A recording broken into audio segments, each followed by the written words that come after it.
As we are pulling our speakers onto the stage, I'd like to quickly introduce myself and perhaps Cody as well. So I'm Ina. I usually coordinate these sessions.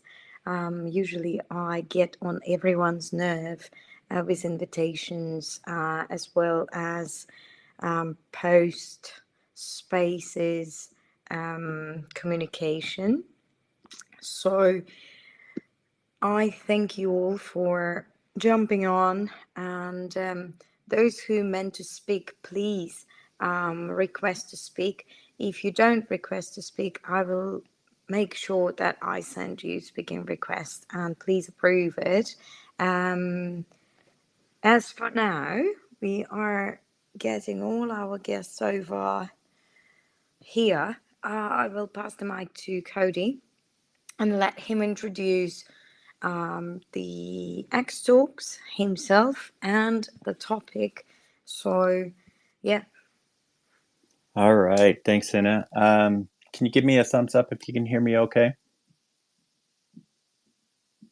Perfect. All right. Give me 1 second here. All right. So, I think, can't hear Cody. Can anyone hear Cody? Can you guys hear me? Let's do mic check. Yeah, okay, cool. Thank you. Quick reaction. Perfect. Yeah, but I cannot hear our host. Cody, I don't know what you need to do, but do something.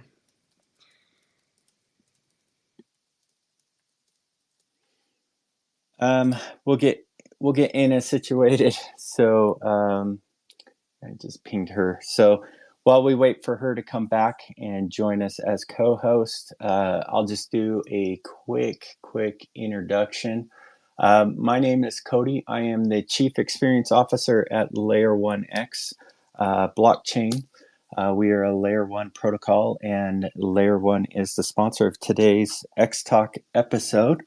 And the XTalk episode AMA series is basically to unite all of crypto and basically provide a free platform for people to come in and talk everything under the sun in regards to crypto projects, crypto trends, crypto technology. And so we've got a lot of great panelists lined up for today's topic, which is on launching startups. So let's jump right in and basically start talking about today's topic, which is, like I said, launching a startup.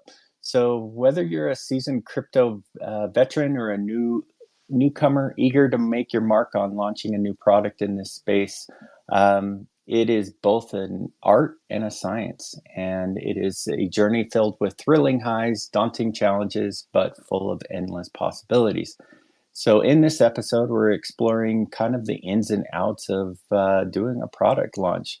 We'll be uncovering the tricks and trades, hearing advice from successful projects who are our guest panelists today, and of course, dissecting the pitfalls to avoid.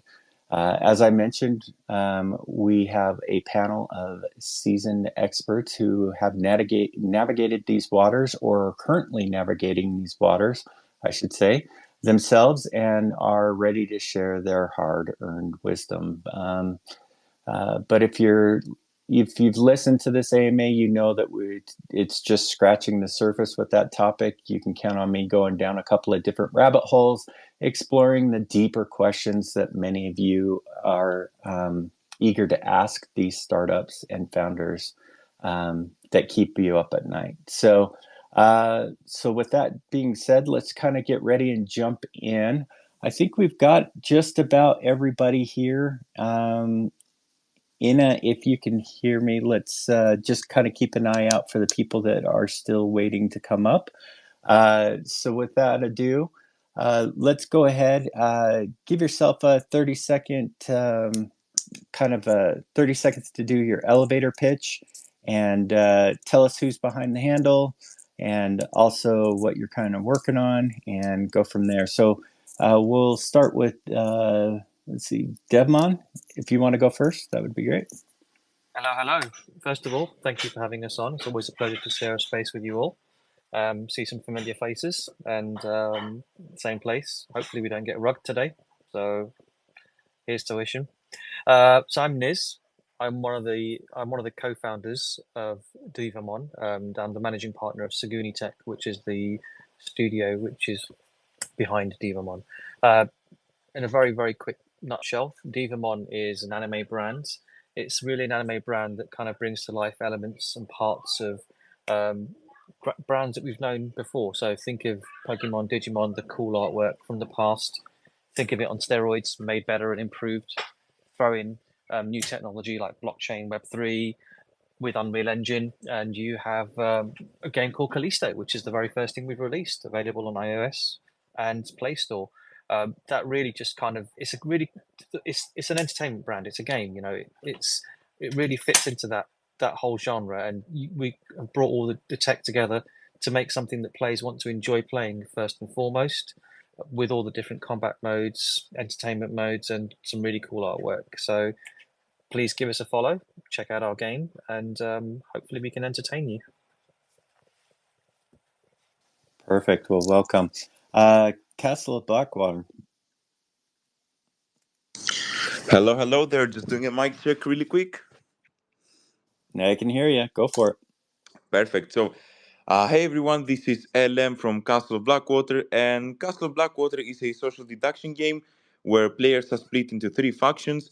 It's the Protectors, the Satanic, and the Forgotten. Uh, each faction has unique characters with unique abilities designed to help them basically.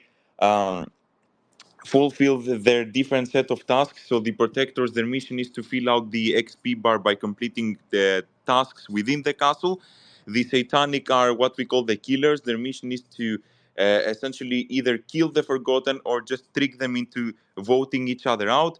And the forgotten is the hybrid class where in order to win they have to kill one protector and one satanic player during the night where they can become a werewolf, and also complete one easy, one medium, one hard task. The unique thing about our game is that in most social deduction games, once you die, you become essentially useless. But in our game, you become this little cute ghost and you collect something we call ghost points. And with those, you're able to purchase abilities that help the people that are alive. So if you are one of the good guys and you die, you are able to collect ghost points and communicate with the people that are alive via messages.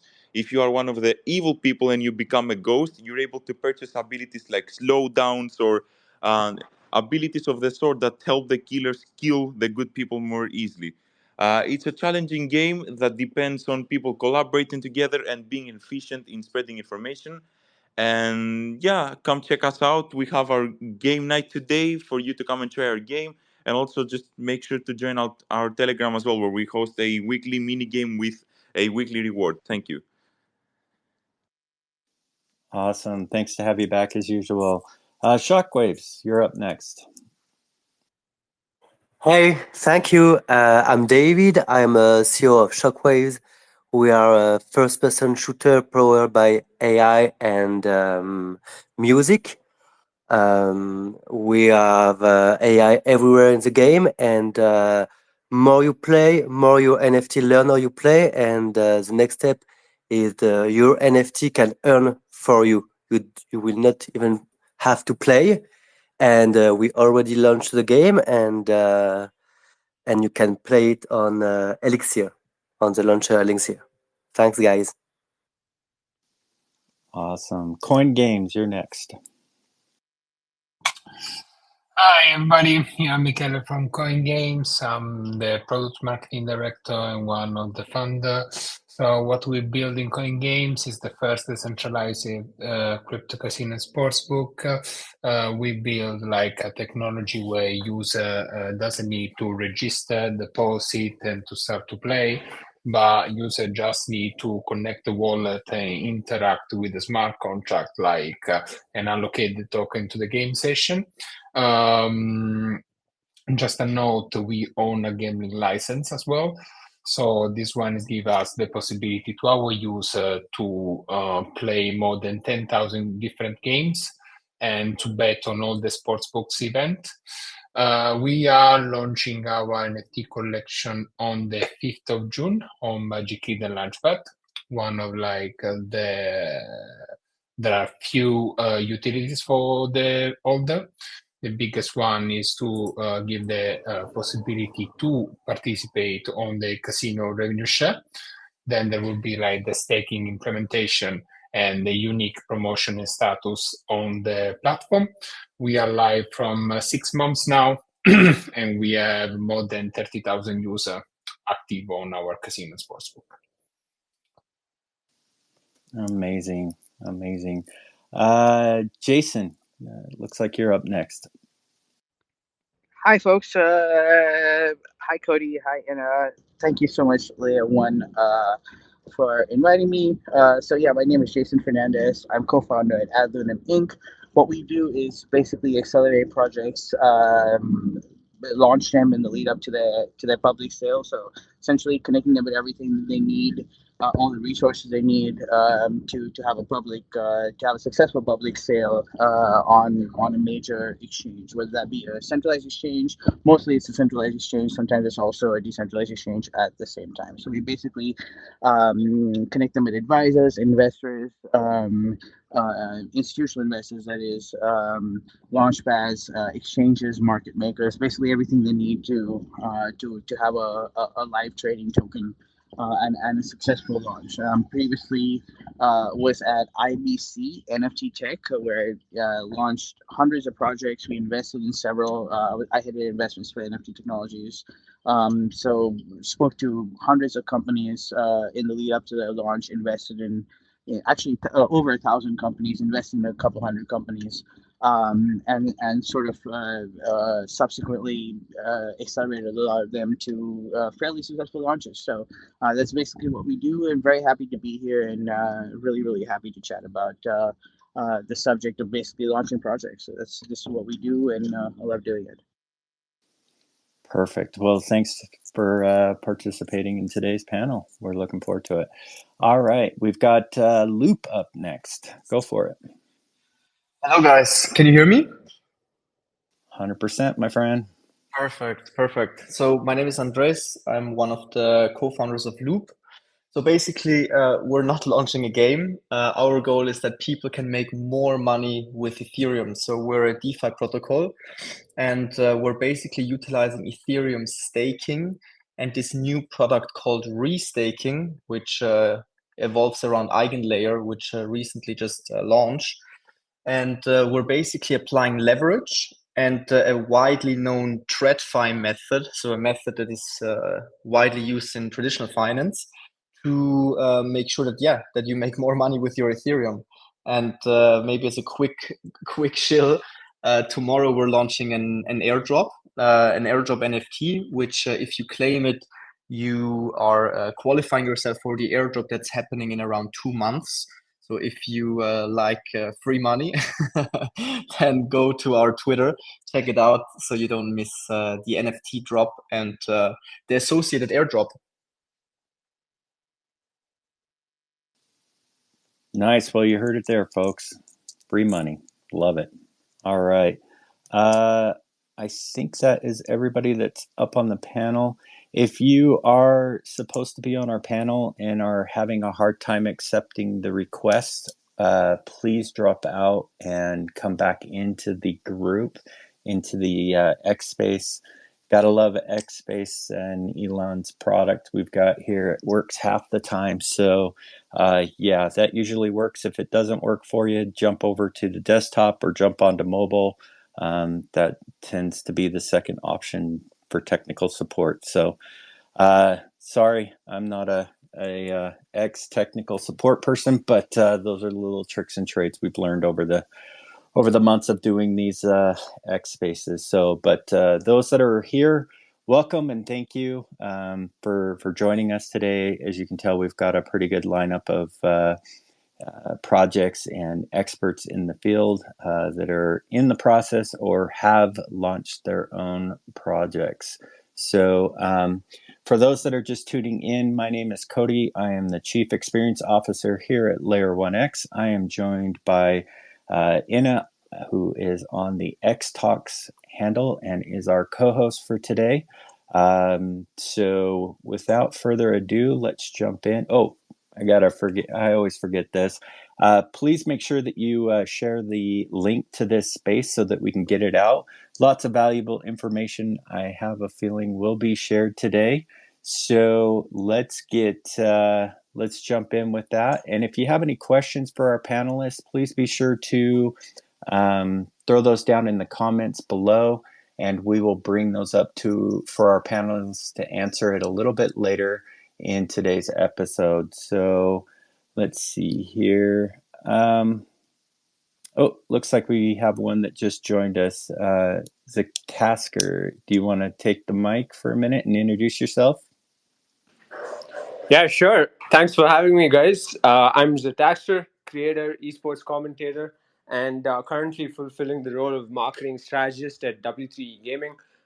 We've got our own expo coming up in August, and we help games go to market with their tournaments and other types of campaigns. So yeah, great to be here. Now my first time with XTalks, so always nice to see some familiar faces. Castle of Blackwater being one of them.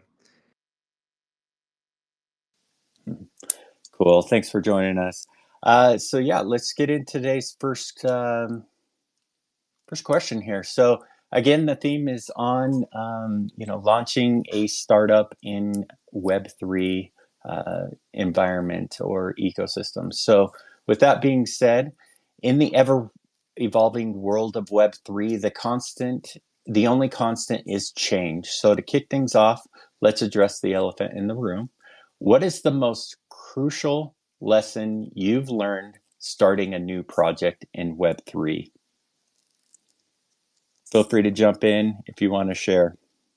Yeah, very simple. So when we first started working on our first venture, so Loop is not the first thing that we have built. In total, we already built 4 different DeFi startups, so my team and myself. And when you start working, let's say you have an idea, you start working on it, down the line, there will be more things that you want to add all the time. So you think, oh, my idea is great, but this could be better. Oh, I need to add that. I need to add that. I need to add that. And this delays everything. And speed is king, especially in DeFi, especially in crypto in general, Web3.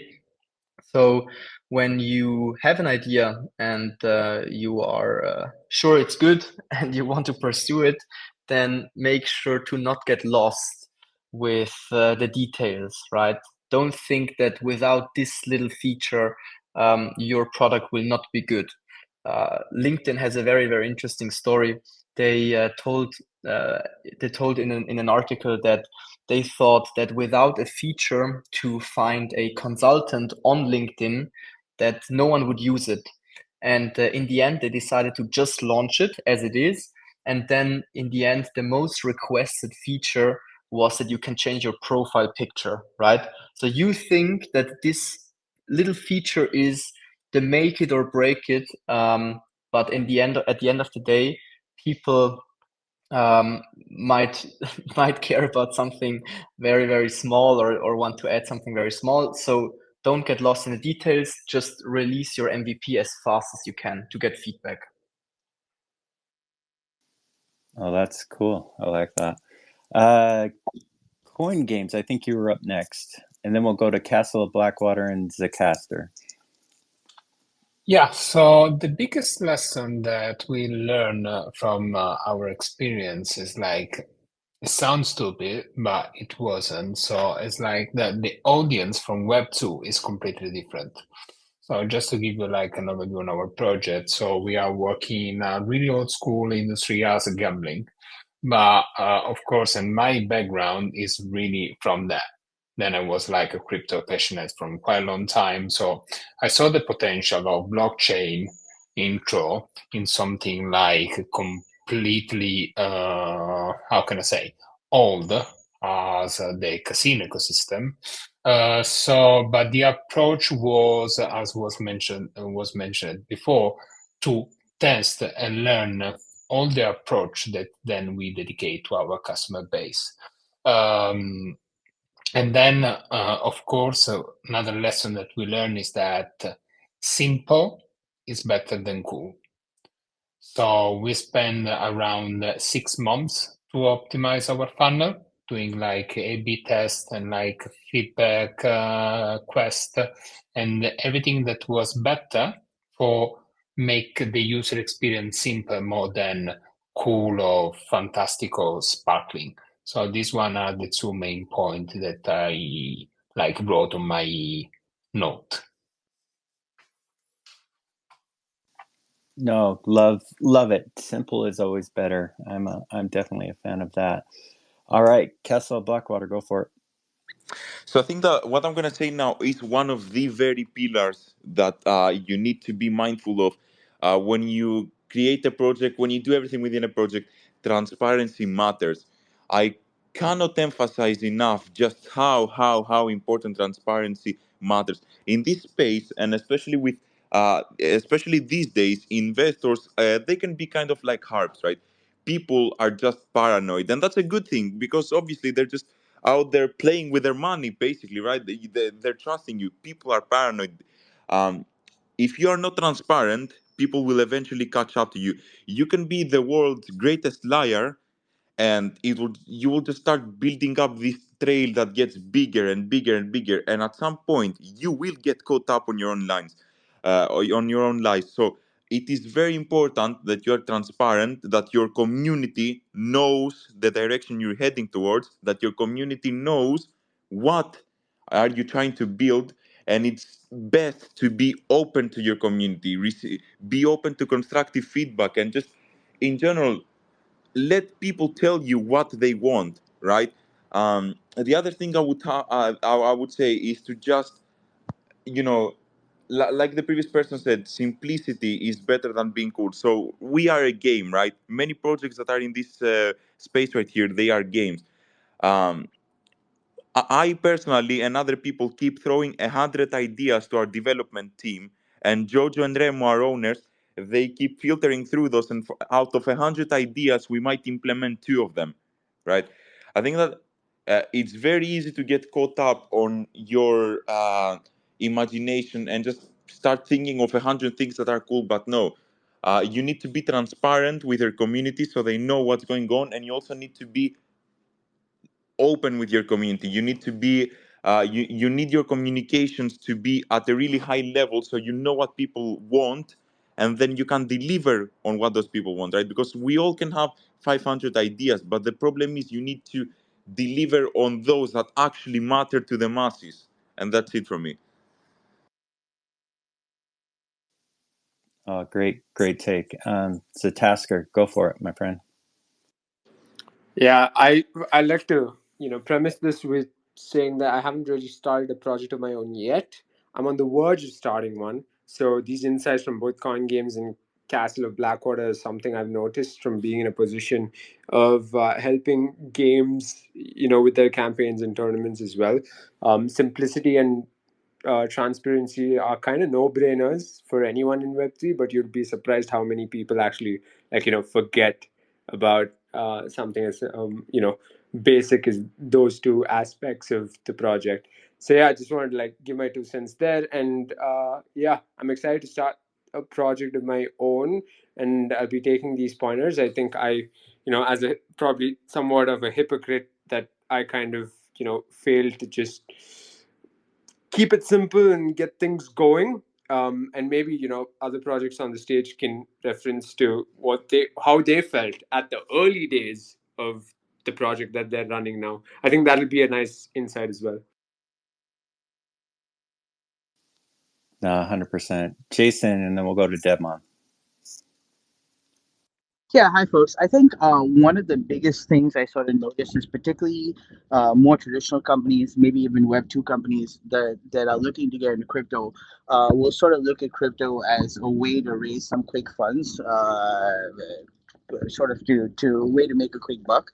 And what they end up doing is a lot of times these companies have already raised an equity round, or they're in the process of raising an equity round. So what they end up doing is they raise an equity round, and they'll do a token raise. And then what ends up happening is there's sort of this dueling set of priorities, because they essentially have two masters. They only have a limited amount of value that they're creating, but they have essentially two people out there, two groups of people out there with their hands out. And essentially what tends to happen in a lot of those cases is that the project tends to imbue their token with insufficient utility. And so what ends up happening is a lot of the token holders end up holding the bag, so to speak, because their token has very utility within the system, and essentially a lot of the profits and value is actually carved out for equity investors. So I think it's a mistake to do sort of simultaneous rounds. I think it makes more sense if you're going to do a token round to first ensure that that you launch your token, that you prove utility, that you come to a certain set amount of equilibrium in terms of your token price, and then once you've established that value, then if you wanted to do something from an equity perspective, it can't cannibalize the utility that you've already sectioned off for your token. So I think that's extremely important. There's quite a few companies that I've invested in that basically all utility that was supposed to have been token, and somehow managed to give it to equities. So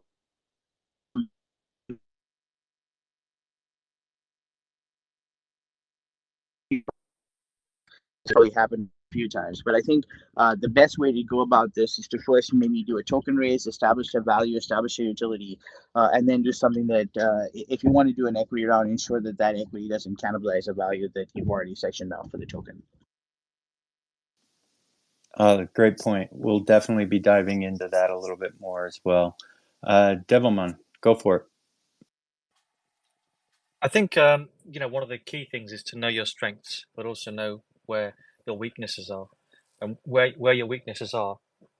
Don't be afraid to speak to people that have success, that are good in those areas. Web3. The beautiful thing about the Web3 community is everyone is together, everyone works together. You can see how other projects are working, what is proven to work, what is proven to be successful. Often you'll know the people. So ultimately, as a project, you're not on your own in a ship in the middle of the sea. We're in a new ocean, a newly discovered ocean, for sure. Web3 is that, but ultimately, for me, it's still people. It's still human interaction, human connection. So as long as you can be human about it, as long as you can know, look, I'm really good at this, this, and this. For example, for us at Devilman, it's making games. Creativity. That is our strength. Entertainment. We also know where we're weak. I'm not going to tell you them all here, but but ultimately we also know our weaknesses, and what we've not been afraid to do is speak to people who are good, speak to people who do have success, speak to people who are experts in those areas, and those areas, should I say, and work with them to be better, to improve, because ultimately we're still in an industry where we're delivering to customers, delivering to investors. So they deserve the best. They deserve that completely. So we have to, as businesses in this area, as innovators, as creators in this space, do the best that we can. And that sometimes means doing the best you can, does mean sometimes admitting or understanding what you can't do, and working with people that can do it to the standard that this whole industry and space deserves. Great input. Shockwaves, go for it. Yeah. So point of view is I think we're in the Web3 or Web2 video games or any industry. You need to create a great product, etc. But in Web3, we need to create new experiences. People are coming for new experiences, not just to earn money or to get free stuff. They come here to create to experience new stuff, new video games, and I think that's the main part of the Web3 world. We need to create unique experiences for your customers and also for your investors. Exactly. Great point. So before we move on to our next question, I just want to pause here for a second. For those that are just tuning in, my name is Cody. I am the Chief Experience Officer here at Layer 1X. I am joined by Inna, our co-host for today on the XTalks Series handle. We've definitely got a great conversation going here on how to launch a startup in crypto. And we are joined by a panel full of great advice. And so please be sure to share out the link to this episode so that we can get it out to the masses that are interested in this kind of information. Likewise, be sure to drop your questions that you have for our panelists in the threads below, and we will get your questions up to them a little bit later. So kind of moving on with the next question, there was a good point that was brought up by Castle of Blackwater around community. And many Web3 projects tout the importance of building a community, but often struggle to find a balance between decentralized governance and the need for an efficient decision-making, centralized kind of vision for their project. How do you properly manage this balance to keep your community engaged, but yet continue towards that vision that you have for your project? Coin Games, go for it. Yeah, sure. So for us, the community is like the biggest value of our project, and we are using a sort of, how can I say, socials approach. So we are delegate all the main choice and all the main decision to our community. For example, like when we are when we decide to launch our NFT collection, we ask the community if we were like looking to launching on Solana, also like an ordinal. So, or for example, if we are going to launch a new games, we are going to push it before to our community and then to the public. On the other way around, we use a lot the community for feedbacks in terms of technical implementation or improvement that we can work on. We always launch a feedback campaign when, of course, we are going to remunerate our user just to have their feedback about a new implementation of something that we want to change. The key of our success is related to that. So it's like always try to keep them active and to be part of the project. And this is one of the main reasons why we are launching our NFT collection, because we want that they have a part of the revenue that we are generate. So to feel much more into it. Great. Shockwaves, go for it. Thanks. So in our case, we have two type of people in our community. We are the investors and the gamers. They are really different, and we need to handle it. So we really try to be every day in contact with the community. We ask them what they want, what they would like. We try to do some DAO votes about which weapons they want to get in the game, which color for the game, what the name they want to for the game for a weapon. It's really important to involve them, even for small choices. I mean, even a color, even just the name of a weapon, because we can't forget that it's thanks to them that we launched the game and we created it for them. It's thanks from them. So it's really important to involve them a maximum. And also we try to speak with them every day. We try to do some MAA every Wednesdays. We try to do some tournaments, and we play also during the tournaments. So we get some feedbacks. We understand how they play, what they think about this tournament or about the way we created some weapons or some maps. So it's really important to really be in contact every day with them. Oh, that's great. Loop, go for it, my friend. Yeah, so I think there is a romanticized approach where you ask them about everything, and let them decide on everything. I disagree a little bit on that. I think so. From experience, the only thing that the community wants to see is that you're making progress, right? Especially when people have invested, they would just want to know that you didn't scam them, that it's not a rug pull, and they just want to see, okay, things are moving, things are going forward, right? But on the other hand, no one is as mentally invested in what you're doing than yourself. So I think it's cool to involve them and ask questions like, "Hey, do you want this or that?" But at the end of the day, you know it best, right? You know it best. You're working on this day and night, and some guy who is spending maybe 10 minutes max of brain power on your project every day doesn't know better than you, right? And from experience, people appreciate that they have a feeling like you know where you're going, right? On the other hand, I think involving them when it comes to informing is very important.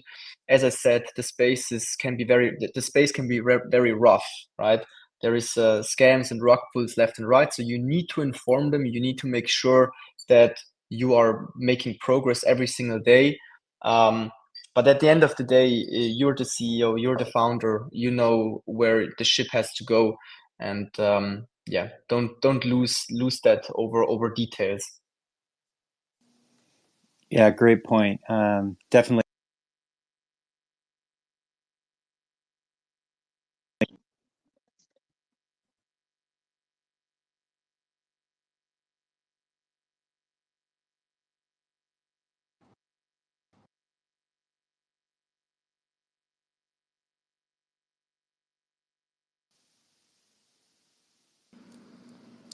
Did he cut off only for me, or? Can you hear me?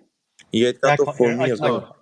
Now you're Cut for back. me. Okay. Yeah. I'm back. Okay, great. Shockwaves, go for it.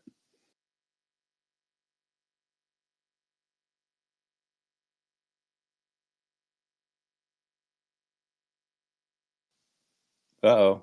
Can everybody hear me? Yeah, I can I hear can you. hear you. Okay, perfect. Task on. Looks like we've got a new panel person here. Do you want to just quickly introduce yourself real quick? Hi guys, my name's Bash. I'm the CMO of TaskOn. Just to know a little bit of TaskOn. TaskOn is a Web3 task collaboration platform. We assist projects with both community growth and with marketing growth. So one is the campaign side is for user acquisition, user growth, and then the other side, which is important, which you're talking about right now, is the community part, which is helps boost engagement, manage consensus, and sorry, and boost engagement, manage consensus, and also boost transactions within your Web3 projects.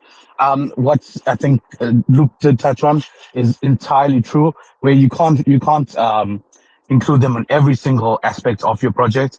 Managing it from a high level is vitally important when, especially from going from 0 to 1. Yes, you want to include your community. They are vitally important in whether your project succeeds or not, but working with them in hand with your bigger or larger decisions is should be the kind of way you should be working. Coming from ourselves, we built our project for the last 1.5 years. We've already partnered with over 12,000 projects, and we have around 3.5 million users. We've actually passed the cap on within our Discord server itself. So when managing like a community of that large, we can't include them on every single decision, We actually worked with them on little things that they could have an effect on or want to be included in. But going further than that, we actually do the decisions on a higher level because as Loop said, we know the project the best, or or the actual guys that are running the project know it best. But we actually include the community into decisions that are fundamental to where they could have an impact into. Other than that, I think growing it is internally is the most, I think, is the most important part. Great. Yeah, great input. Thank you. Shockwaves, go for it. Yeah, I just wanted to add that, okay, you're the CEO, you know the project, but without the feedback from users and from your community is your user, you can't create a good product without feedback. So I think it's a wrong way to say that you're the CEO, you know it. You don't know it. You think you know it, but you need your user to get some feedback and to understand how they use your product. I love the point that you mentioned regarding the feedback. Definitely, your community is your biggest focus group for that, and projects that know how to leverage their communities for that kind of thing will definitely succeed for that. So yes, thank you for your comments on that. So let's kind of move things along to the next question, and this is primarily around regulatory type of thing. As we keep going and growing in the crypto space with every cycle, we are definitely, I guess you could say, playing a little regulatory roulette. The regulatory landscape for crypto is, as we know, are constantly shifting with many different jurisdictions taking vastly different approaches and stances when it comes to different components that we're focused on within crypto. What advice would you give to startups to future-proof their projects against future potential regulatory changes? Or in other words, are there any proactive steps that projects can take to stay ahead and reduce the overhead and costs as they are required to pivot as these regulatory changes come into scope? Coin Games, I think you were up first. I think that my hand was up from the previous one, but I'm going first. So just for us, is like the regulatory part was the key.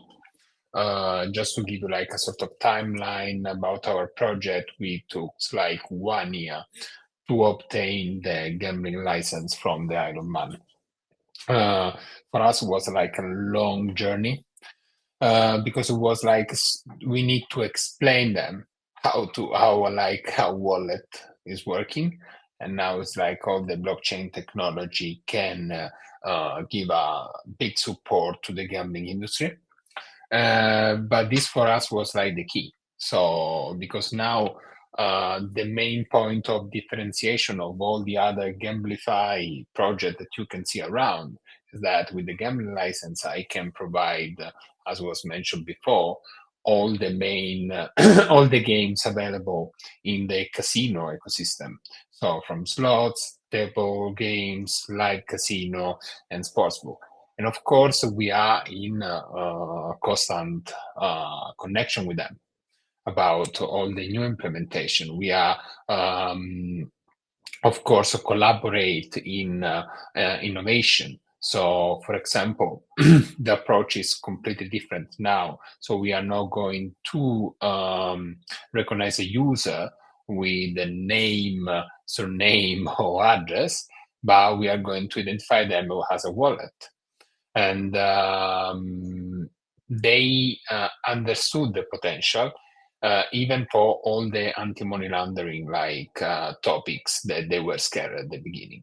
So my biggest suggestion is to have a mindset to collaborate with all the legislation implication that there are in your project instead of be against them.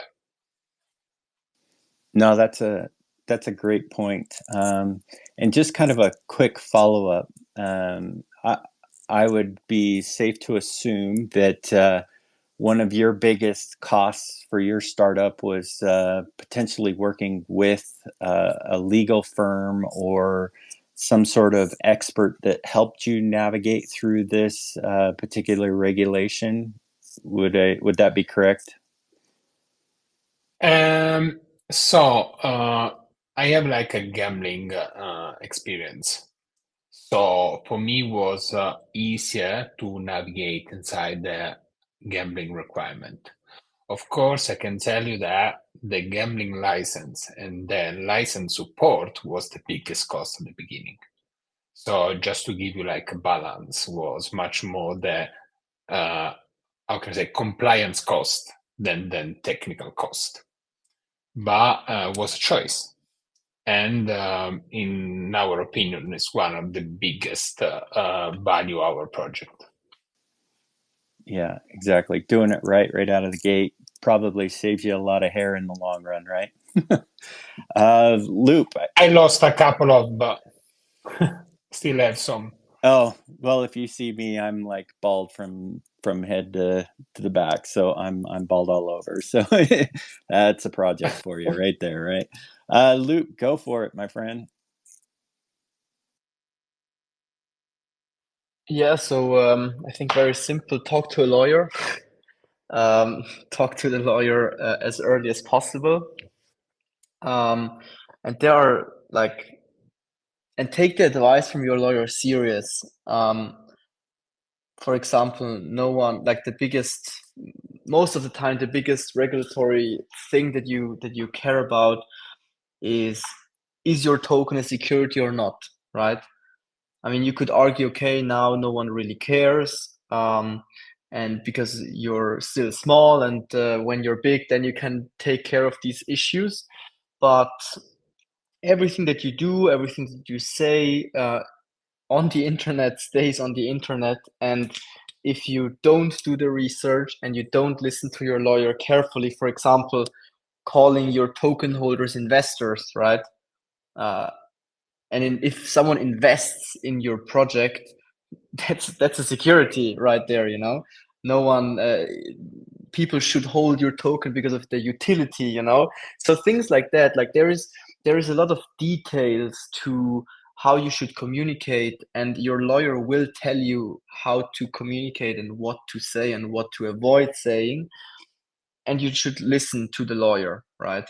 So this is my advice on this topic. No, that's great feedback. And being a serial entrepreneur myself, my whole life, and working on a lot of different startups as well.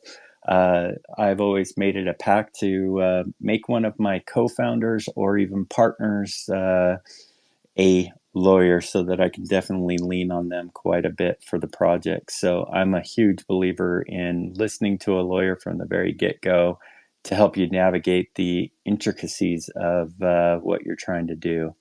100% agree. Castle of Blackwater, over to you. Again, I think I might sound like a bit of an echo here, but like the previous guy said, I think that when it comes to compliance, you can never really be future proof, because there are new laws that come into effect every year, right?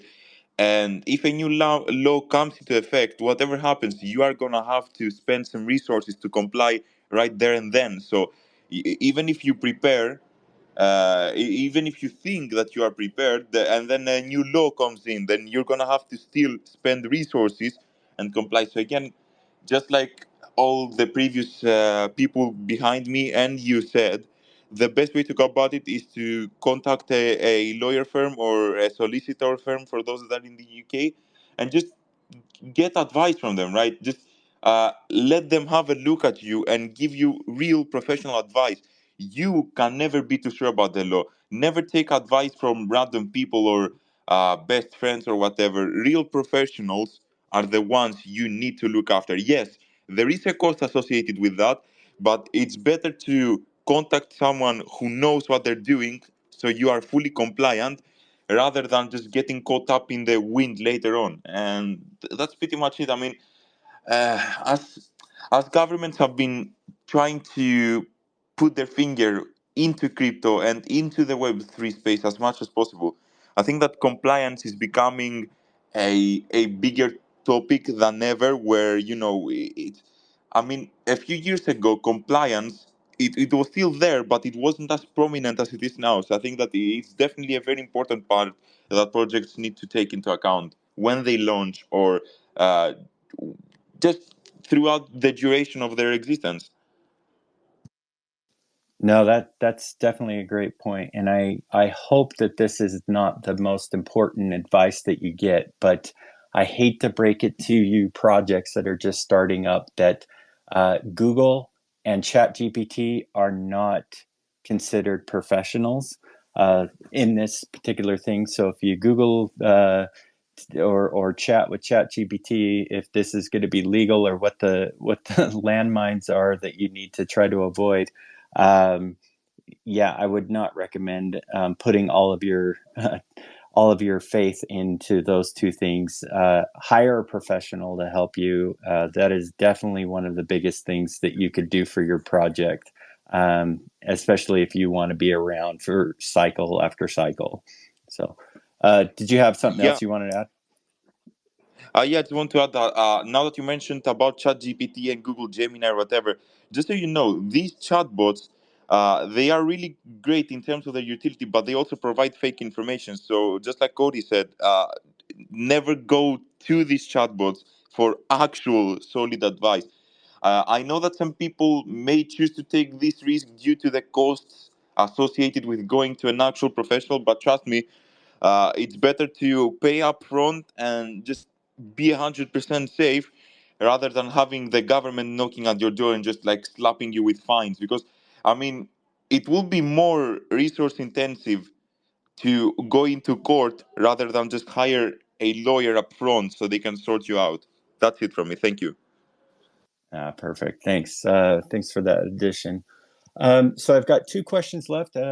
So let's dive into the next one, and then we'll kind of get things kind of closed down here. But the main thing I wanted to talk about that Jason brought up earlier was navigating kind of the funding maze. And if you've been in a couple of different uh, if you know the cycles of and the cycle nature of how crypto has its cycles, right, in markets, it does bring varying appetites for risk, which means more money. But for new startups, when is the most strategic times to seek and secure funding, either through VCs, raising capital, through a coin offering, things like that? Typically, when in a cycle is the best time to do that?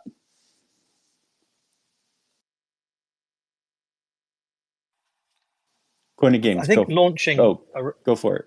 Oh, sorry. Am I okay to speak? Yeah, go for it. Sure. I think ultimately you've got to use common sense to this approach. So you can't launch.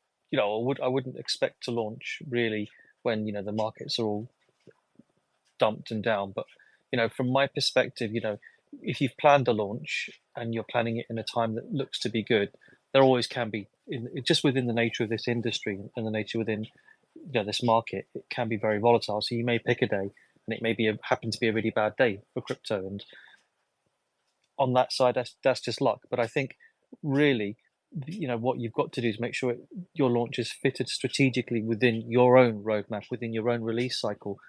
I would say you've got to time it in a way, like as one of the previous speakers said, in such a way that you're launching it with the right utility, with the right use cases, for the right reasons, because communities can really see very quickly if you're just trying to do a quick cash grab, and that is obviously not a good reason to do a launch. So you need to make sure that a couple of things. You apply common sense. You're launching it in market conditions that are good enough. You wouldn't launch on a particularly bad day, but ultimately you can still happen to pick a day during a good period, which is not such a great day. That happens. That's life. But it's more about, in the end, what happens is more about where you are as a project, what you're offering, not just in terms of a token sale or equity sale. It's in terms of what you have and where you're going to be. So just make sure when you do launch that you have a plan of execution, you have conviction, and you have value, a value proposition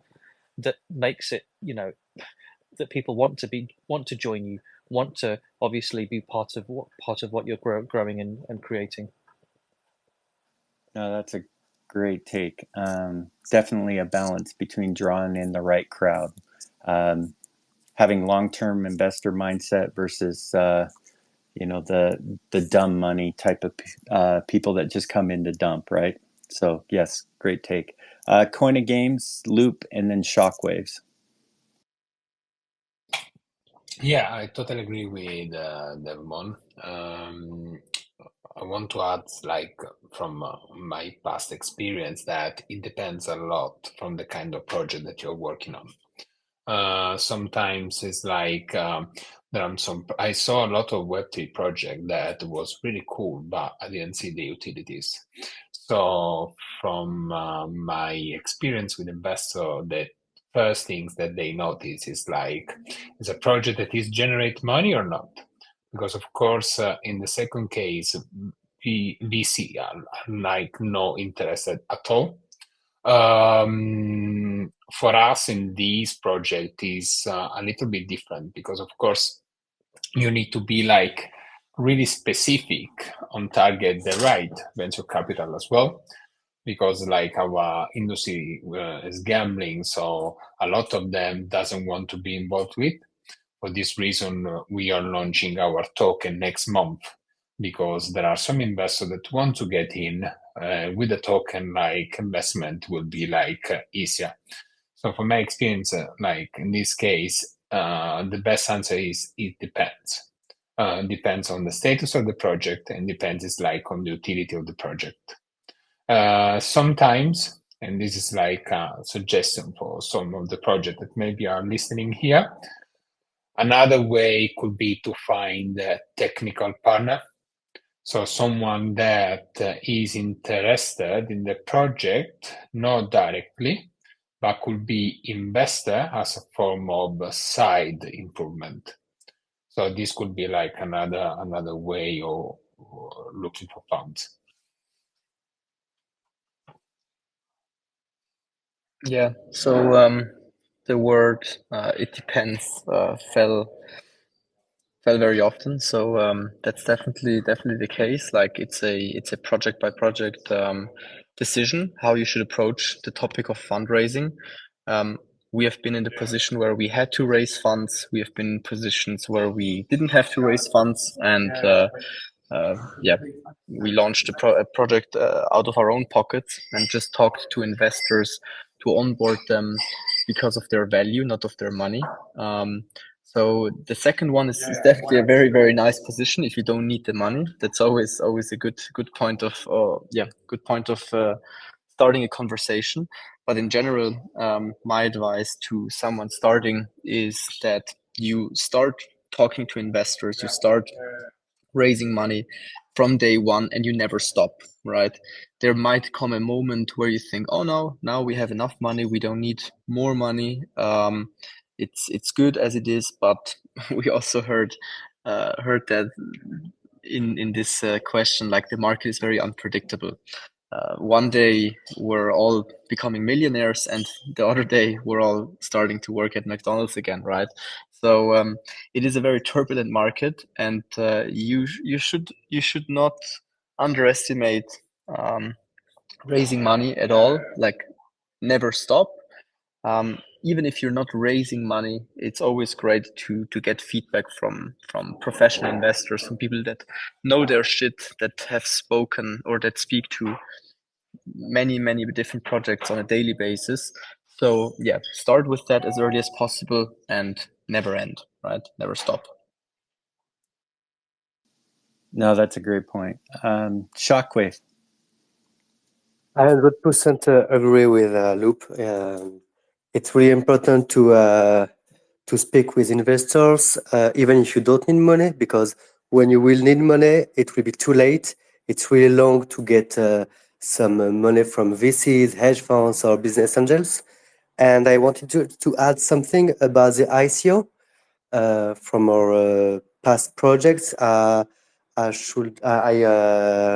will say you need to do an ICO with a product or a proof of concept already done, because people are not really patient and they want to see the product as fast as possible. So you should do the ICO a few months before the launch of your product. Yes, definitely got to plan ahead for sure on that one. So yeah, we are up on the hour. I want to be mindful for everybody's time. So I'll ask this last question. We'll kind of combine the two questions with an outro as well. So basically the last question is as we look towards the future, what emerging trends or technology is your current project working on or is excited about? And how do you envision this tech shaping the wave of the next Web3 innovation startups? For an example, I'll go first. Like at Layer 1X, one of the claim to fames that we do that we're exceptionally great at is a bridgeless interoperability technology that allows you to natively basically connect with all EVM and non-EVM chains without giving up custodial rights, without using a bridge. We can move not only data not only move assets, but we can also move data and logic as well. And our whole ethos is that we're here to unite all chains and projects and users across Web3. And so we're excited for projects to tap into that technology, which will make it safer, easier for their users to use Web3 through a seamless integration. So with that being said, kind of tell us your technology and tell people how they can kind of interact with you guys moving forward. Who wants to go first? Yeah, I'll go if that's okay. Yep. Thank you. So for us, it's really the blend of technologies that we're using to bring around the entertainment. It's more about building an experience and using the technologies, the existing technologies that we're all familiar with, AI, blockchain, and for us it's Unreal Engine as well, for example, and bringing those to an audience, making them accessible, making them enjoyable, making them playable. So, you know, for layer one, of course, the use of technologies and the way you're using them is fantastic and absolutely innovative, and that's the shoe, that's the shoe that you're trying to fit. Whereas for us, the shoe we're trying to fit really is around building something that is for people to play and enjoy, and using technologies to enhance that experience. Web3 blockchain technology has very clear and obvious, but yeah, we're trying to make it simple as possible. So not just for Web3 gamers, just for gamers as a whole. So, our take on it and our approach to it and our fit for this is the fact that we're going to be using the cool tech that we all know about, making it simple, making it easy, fitting it into our brand, enhancing our brand, enhancing out the way we entertain and offer enjoyment to gamers in the world. Love it. Cool. Who wants to go next? Yeah, I'll go next. So basically, we are working, as I said, we're a DeFi protocol, and we're working on the narrative of Ethereum restaking.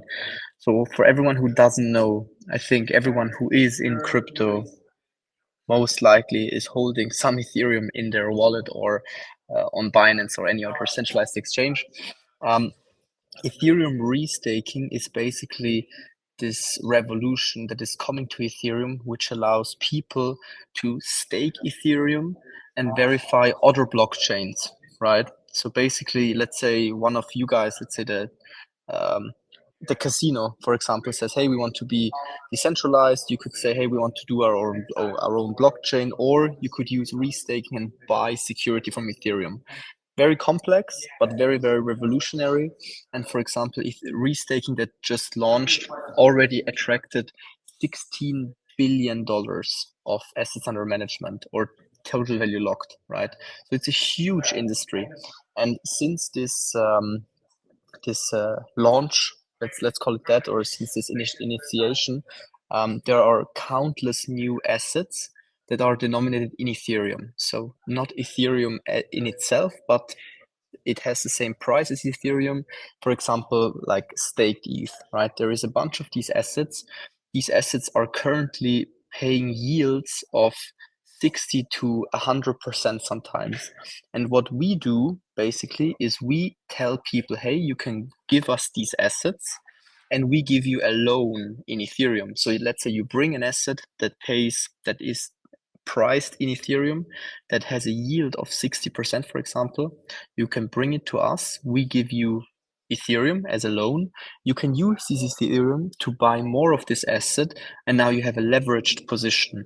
This module or this method is called a carry trade, and it's basically one of the highest volume, or it's basically one of the methods people use in TradFi to generate the most volume. So billions of dollars are used in this way every single day, and we're basically bringing this method to the Ethereum blockchain and allow you guys to earn triple-digit APRs on Ethereum.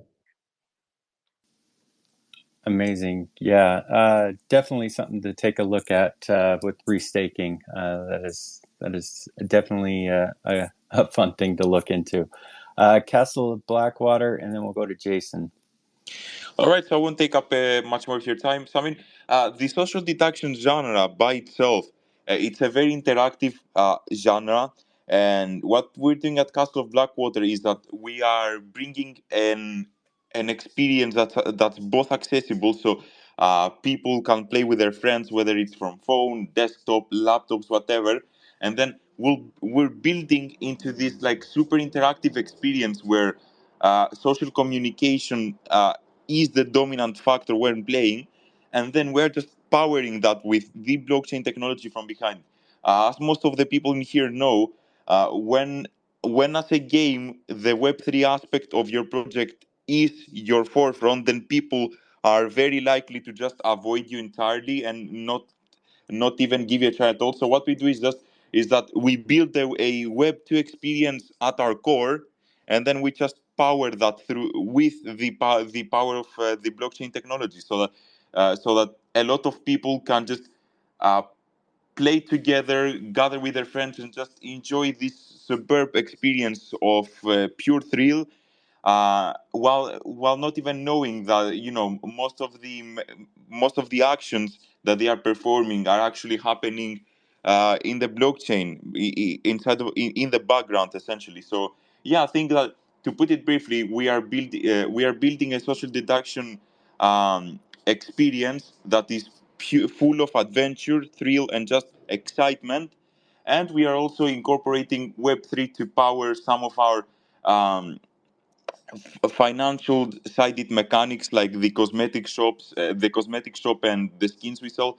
But that's something that, if you're a normal gamer, you will never really see. And unless you are educated about this stuff, you will never really know that this is happening. And as such, we're able to just push out an experience that can be more easily adopted by the masses. And yeah, that's us. Thank you very much. And before going out, I just want to say again, make sure to join our Discord, and we're also running mini games on our Telegram with weekly prizes for the person who has the highest high score. So just go into our latest post and give us a checkout. Thank you. Thanks for participating today. Appreciate it. Jason, you're up. Hi, everybody. Yeah, so we are essentially a launchpad slash accelerator incubator. So there's really two sets of companies, two kinds of companies that we work with.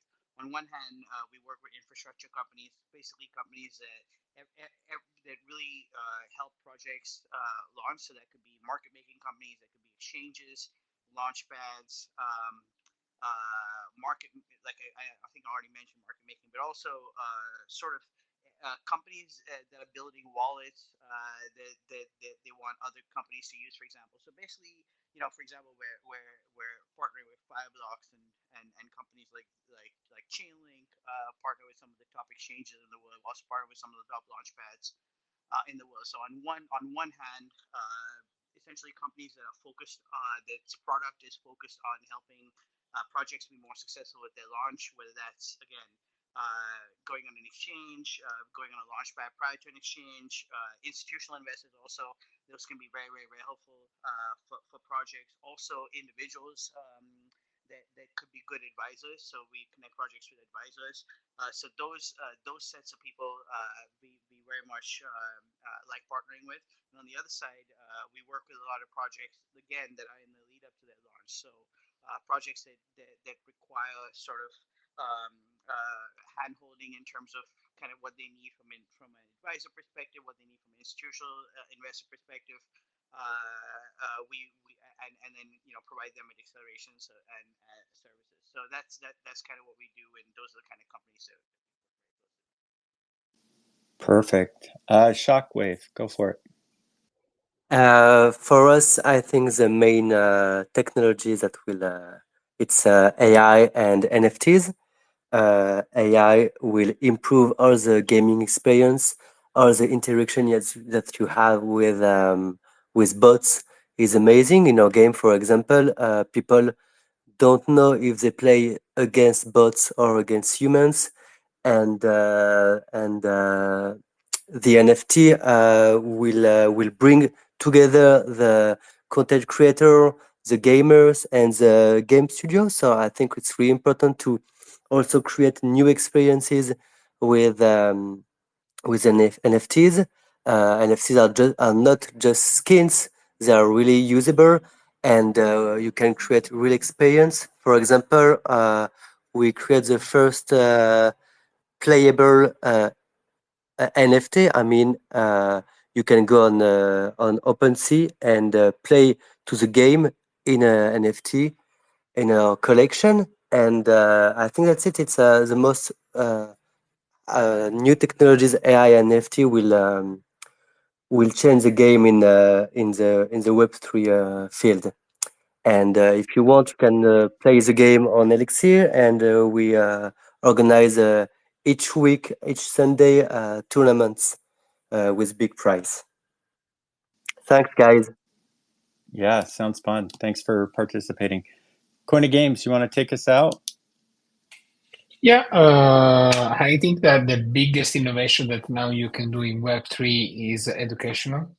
There is like a lot of need from Web2 user that to know more about the potential of blockchain in like normal daily activity. So as mentioned, like we are a gambling project, but our next step is to start to work on our technology in other use. For example, we are in touch with the ticketing industry because they are interested in like the way that we are working in terms of transaction as a proof of it. Of course, like I would like to remember to everyone that we are going to launch our NFT collection on Magic Eden on the 5th of June on the Launchpad. So we are really excited about it, and there is like a bonus if you want to use our casino and sports book dedicated to the community. So one of the guy will drop here in the comment. Awesome. Well, good luck to you on that. And I think that brings this episode to an end. Thanks for everybody that stuck around. Looks like we lost a couple of our panelists, but totally understandable due to the time.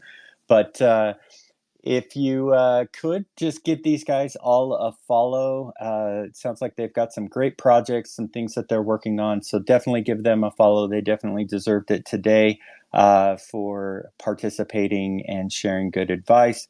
Hopefully you guys enjoyed today's topic and you were able to get some good tips and tricks on if you're interested on starting up your own crypto project in Web3. And so if you guys happen to have any future topics that you guys would like to hear, definitely reach out, give us a DM on our XTalk handle, and Anna will collect that from you.